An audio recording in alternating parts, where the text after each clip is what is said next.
Okay, hi. For my social theory project, I chose the social control theory, and I have my book sitting here for reference, my notes.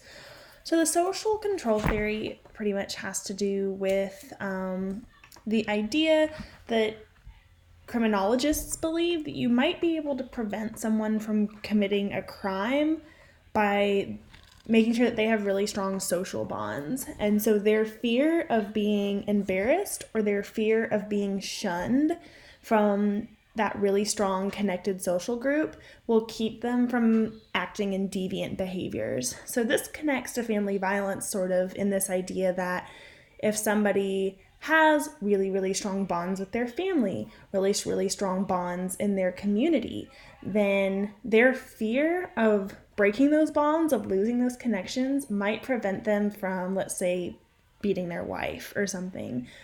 So decided I was just gonna do like a metaphor, kind of an illustration that I think of when I think of this theory. It has to do with like we've seen it in the news sometimes. A few years ago, I think it was a point of topic, but it was like parents who, when their children acted out, would make them like stand on the corner with a sign that said like I cheated on my homework or something. And then those kids would feel so bad that they wouldn't do it again. So the goal of those parents was to embarrass their children so that they wouldn't do those behaviors again. Not only does it make that child not want to commit those behaviors again, but if they have other children, then those other children wouldn't want to do it. They would see like, oh, when my brother cheated on his test, my parents embarrassed him, and that was really hard for him, so now I don't want to cheat on my tests. That is kind of the metaphor that I think of with the social control theory and family violence. That let's say a man in a very close-knit social group or community group sees that this other man, maybe he beat his wife, he got exposed for it, he got arrested, now he's been shunned from his social group, he lost his job, his mugshot was in the papers, it was very embarrassing and it ripped up his life.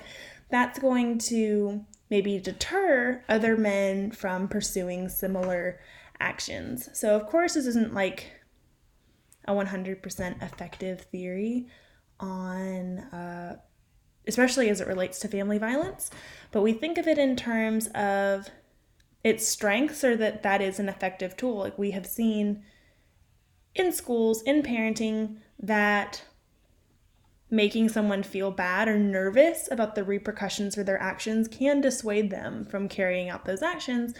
One of its biggest weaknesses is that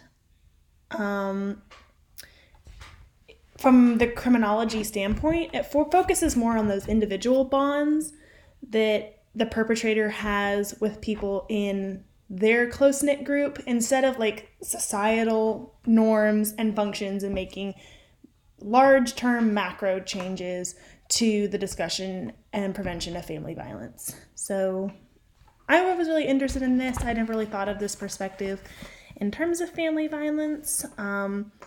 Is probably the one that just stood out to me most when we were reading this chapter, and so I kind of enjoyed that.